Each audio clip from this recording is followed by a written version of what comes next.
The speciality of a deity is to live like a lotus. And you see that when really the deities come to play the part, when we will be playing the part of the deity, at that time we will not have to live like a lotus, because the world would be pure and everybody around us would be pure. But at this time, when we are becoming deities, so the quality that makes us a deity is to live in this old world like a lotus. Live in this world but stay completely detached, completely uninfluenced by the dirt of this world. And you see, when we make images of deities, whether in the form of idols or pictures, how do you describe them? So you give them a lotus throne. Yes, they sit on a throne of a lotus. And then in Hindi, when you describe each part of the deity, then you say that the ears are like a lotus, Karn Kamal. Yes, the eyes are like a lotus, Nain Kamal, or the mouth is like a lotus. So Mukharvind, they say. Arvind is again lotus. So you see Hast Kamal, the hands are lotus hands. Or they say that Charan Kamal, so the feet are lotus like. So everything about the deity is described like a lotus. And Baba has told us the secret very well, that we will become deities based on our actions in Sangam Yuga. So let us check for ourselves, do we have this speciality that would make us a deity? And you see, I was just thinking, about this thing called lotus mouth, Mukharvind. You see, these days, our mouth speaks so much of waste and negative. And if you look at it, all our conversations are basically wasteful. Yes, how many words in the day or sentences in the day do you speak which are actually necessary? Yes, very little. And otherwise, everything is wasteful. And people say that you have to bond by talking, and then all the talk that you do to bond with other people is all wasteful and vicious. So you talk about the same person negatively, and that creates a bond, or you criticize the same person, that creates a bond. And then you see there is, so if you look at the old world, yesterday, there was this one sister, and she was telling me that I almost have no friends after I came into Gyan. So I said, why? Why is that so? So she said,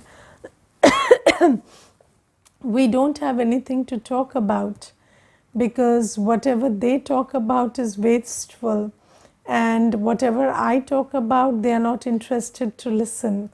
So then how do we talk? How do we bond?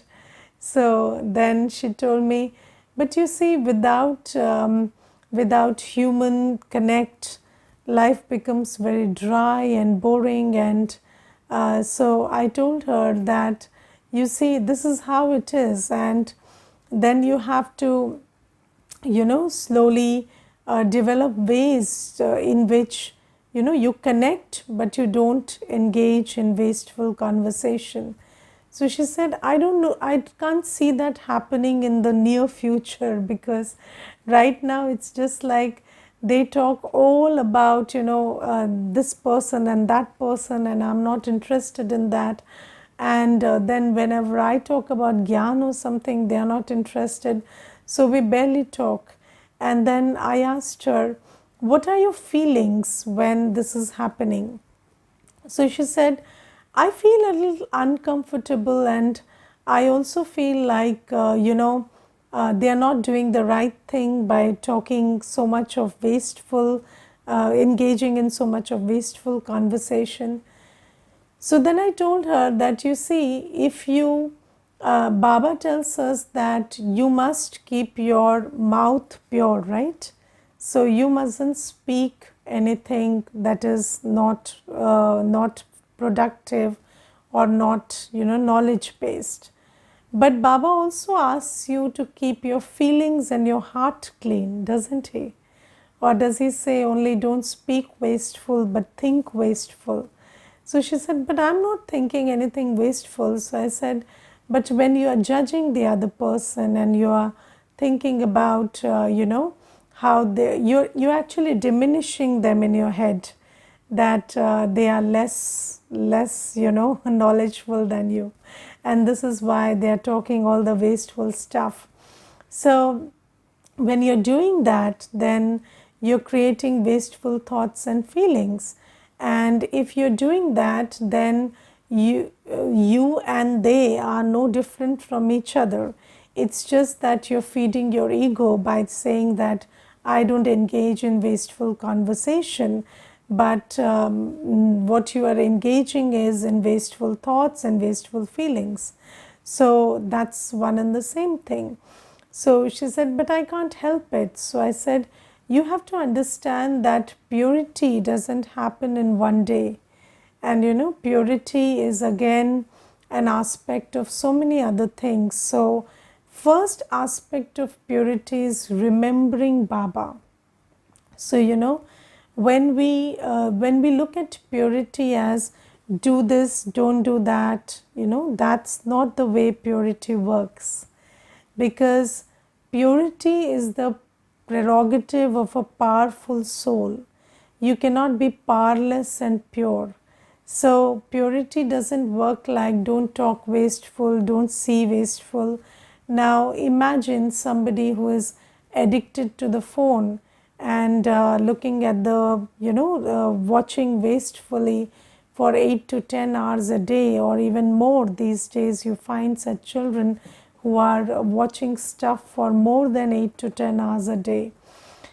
And then just tell them, don't do this, it's not pure. And then they stop doing it. Then what? It'll mess up their minds. So it's not just about, don't do this, don't do that. It's also about generating the power to do what you're supposed to do, so that you don't have the attraction to do what you're not supposed to do. So, coming out of this whole pull of attraction and repulsion, because when you are attracted to the impure, then also you lose your purity. When you are repulsed by the impure, then also you lose your purity, don't you? So, if the impure world attracts you and you want to engage in it, then also you lose your purity. But equally, when you are repulsed by the old world, you dislike what's happening around you, then what happens is you start creating wasteful and negative thoughts about that. So that is also impurity.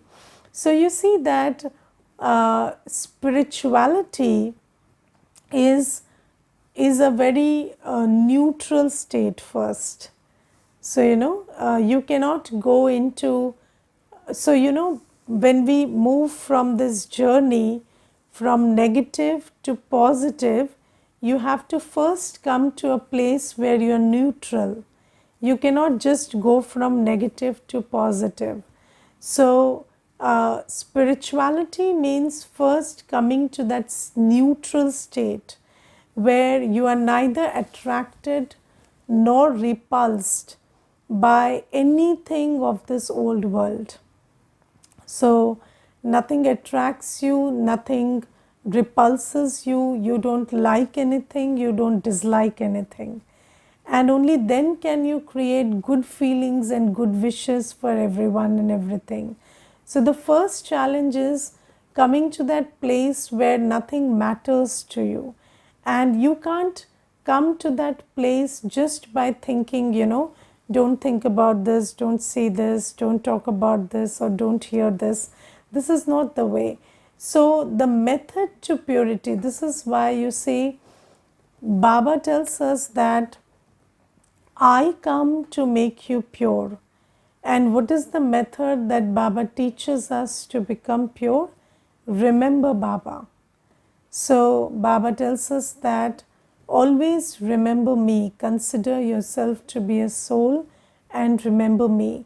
And how many of you feel that you can remember Baba and you can feel his presence? Can you? Please raise your hand. Yes, so when you remember Baba, you can feel that you can receive Baba's love, peace, purity just by remembering Baba. And when you remember Baba, then your vibration is very close to Baba's vibration. And just like Baba is the ocean of peace, ocean of love, ocean of joy, you also start becoming an embodiment of peace, love and joy. And when you are in that state, then you are so full that you may remain unattracted and unrepulsed by anything and everything that is around you, because only when you see you are full inside can you not be affected by what is outside. So Baba tells us that A, remember me, B, do everything in my remembrance. So even when you have to talk to somebody, don't do it in the remembrance of who you are talking to. Don't have buddhi yoga with them.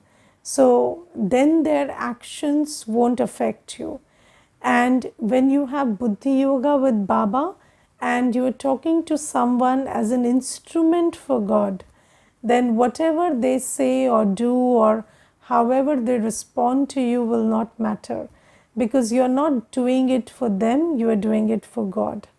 But if you are doing it for them, then their responses will matter and you will create, either feelings of I like it or I don't like it. So this is why it's very important to do everything in remembrance of Baba. And I also asked that sister, you see, that when you're talking to somebody and that person is not liking what you are engaging in. So let's say you told that you don't engage in wasteful conversation, and let's say you are talking about Baba or you're talking about something related to Gyan or something that's productive, and that person doesn't like it and they are not engaging very passionately in that conversation, then what are the feelings that you have? So she said that I feel like I should stop and I feel like, I'm not being received well. So I said, but why do you feel like that? Because you're still caught up in their responses. So what makes you feel that way when you're doing it on Shrimad? When you're doing it on Shrimad, then whether they take it nicely or not, they are in that place and it's their drama that they will receive it, and you should give it with, with a lot of good wishes and good feelings. And let me tell you one incident. I had once, in the center, we had organized a program for teenagers, and in that group there were 8 teenagers who came, just 8. It was a very early morning batch, I think 5:30 or 6 a.m. we did it, and it was only 8 people. And then all the 8, when they came to the center, they were pushed by their parents to go. Yes, and parents literally assembled them and threw them in the center. That was the scene, because they were not willing to get up. It was holidays, and some parents just forced them to come.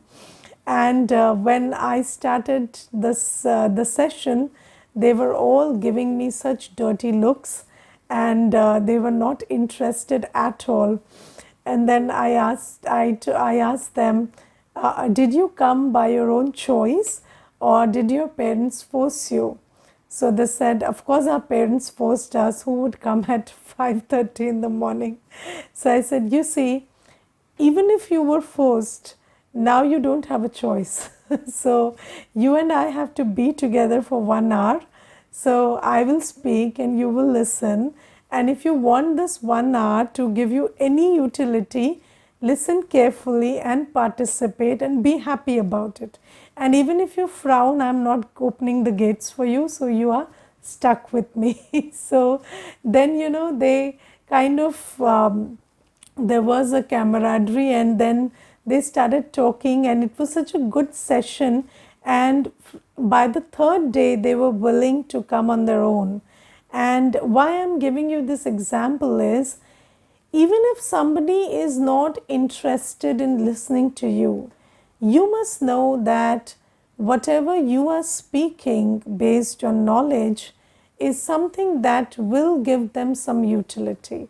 And if you have that faith and you speak with that happiness and you speak with that conviction, then even if, and you maybe, in this case I got the result, but maybe you don't get the result in some cases also. But still, when you have that faith and conviction, your karma will be rewarded by Baba.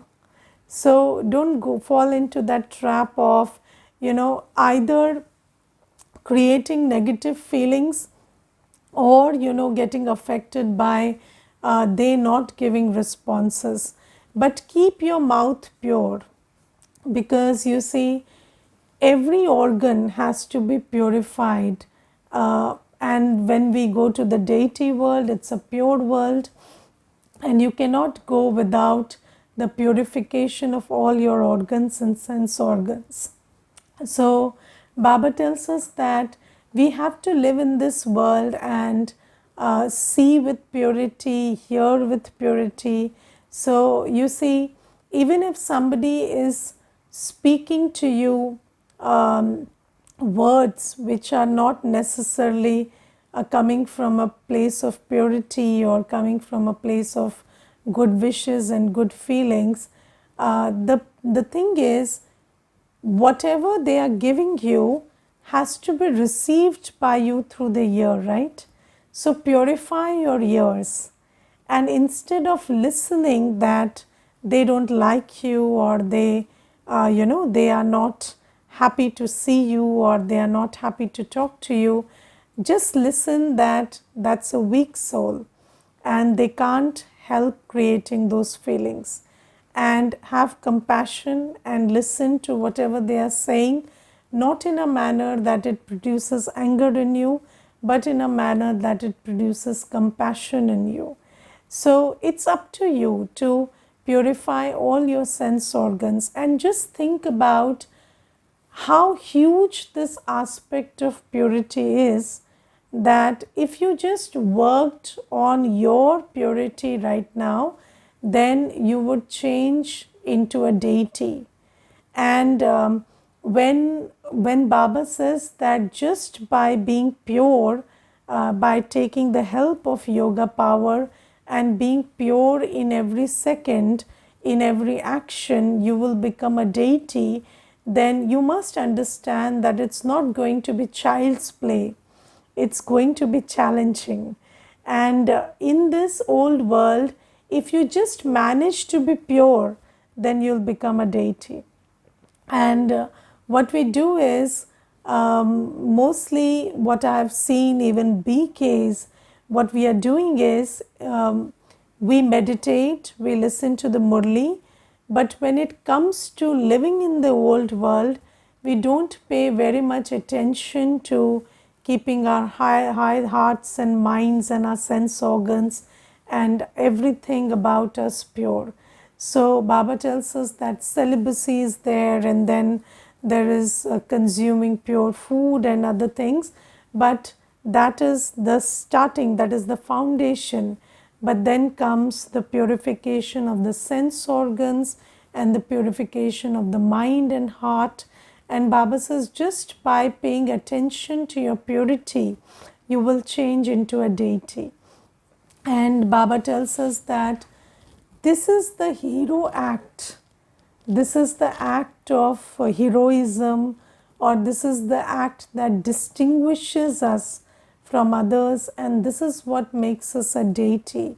So I would request you to pay attention to your purity every second of the day, because this purity is going to change us from a human to a deity.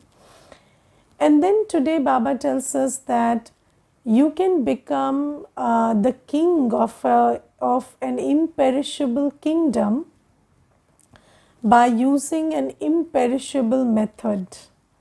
And what is the imperishable method?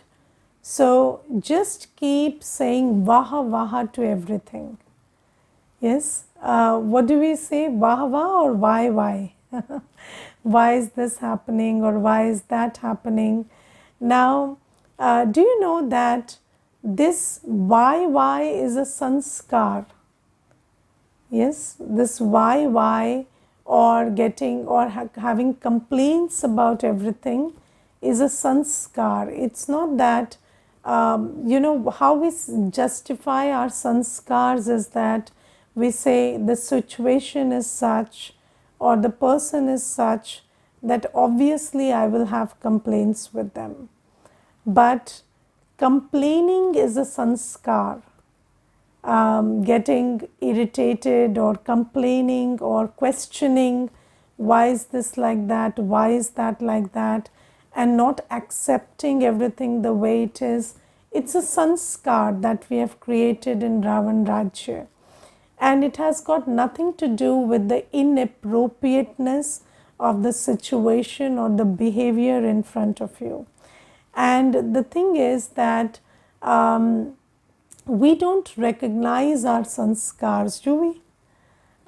Because we have been using this instrument of blame for so long that we always blame our sanskar on another person's behavior or on the situation.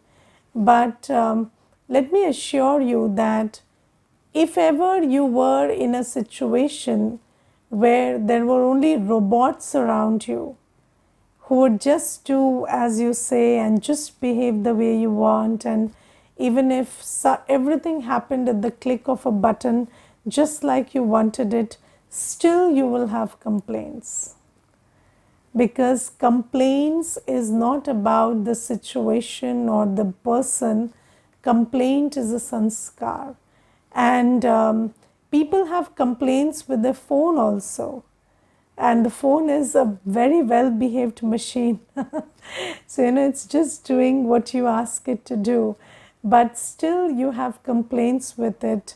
So the thing is, don't go into this why, but Baba says variety is the spice of life, yes. And how would just think about this whole drama and think about everything happening in a very set pattern all the time. Nothing happening, the way you didn't expect it, or nothing happening according to not your wishes. And this drama would become very boring. And the wonder of this drama, the beauty of this drama is everything surprises you. And Baba says that you must be able to feel the wonder of this drama. And Baba says say Wah Baba. And saying Wah Baba is easy, right? Because Baba is perfect, so saying Wah Baba is easy. And second thing Baba says, say Wah Drama. So are you able to say Wah Drama all the time? So Baba says, drama is also perfect. The only thing is you have to harmonize your sanskar with the drama.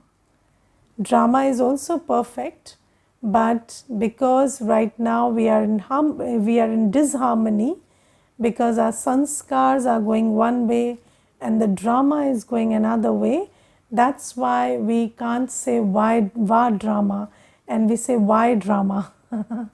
But the thing is, if you just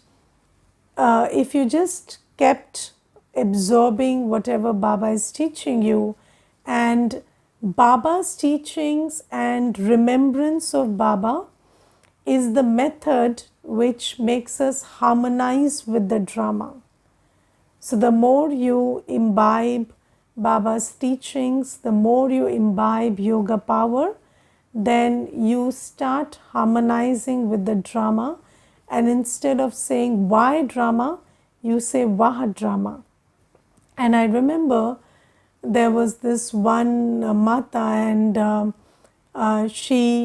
when she came, her son had some illness, and at that time she was always saying, why Didi, why this happened, why that happened.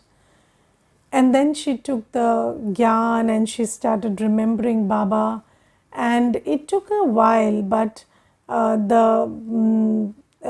disease that the son had was pretty chronic and it was not going away. And then, but in 6 months' time, I remember once she told me, Didi, the drama is wonderful.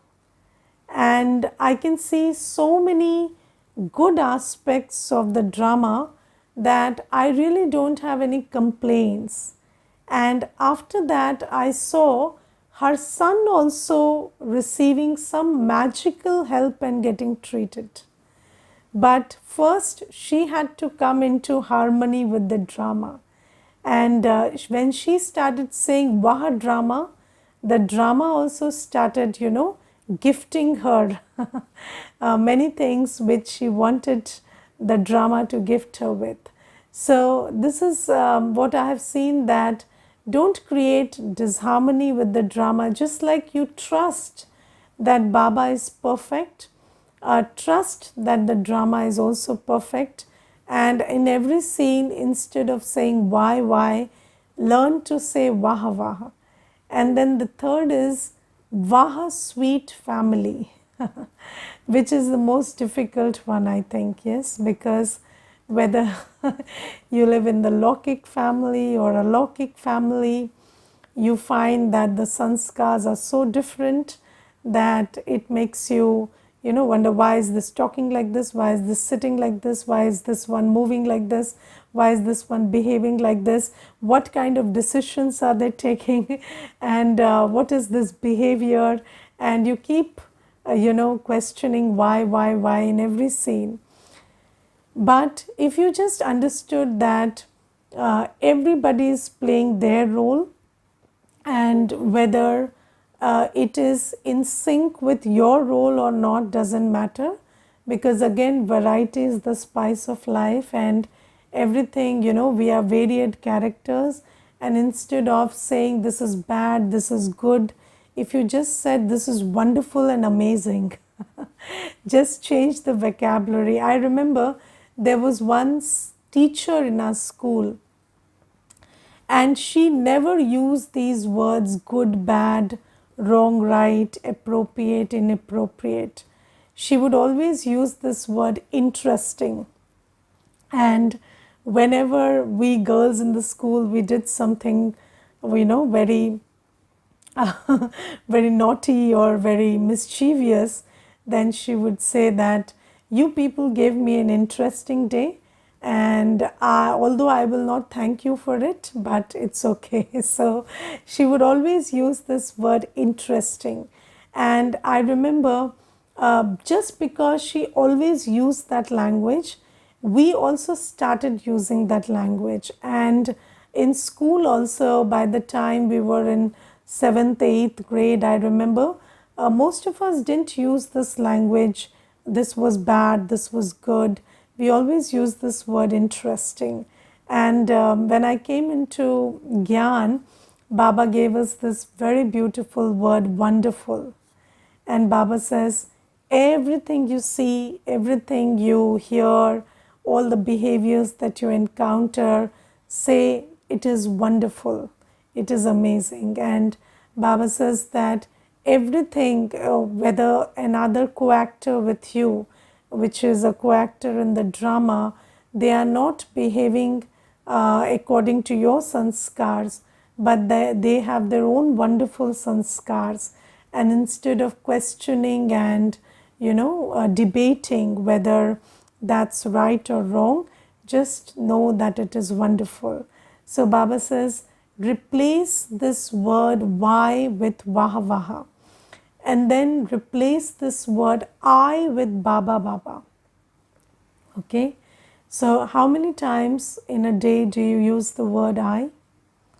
And there was a survey, and people's phone conversations were recorded, and the word that was used most in all the phone conversations was I. So I is the word that is used most all the time. And of course you will use the word I, but in your mind, you have to change that word to Baba. So, every time when you go to office and your boss says, will you finish the work in time? Then if you say Baba will finish it, so Baba will finish it on time, it won't help. So you use the word I wherever it is appropriate, but then in your head you know that it is Baba that is doing everything through you.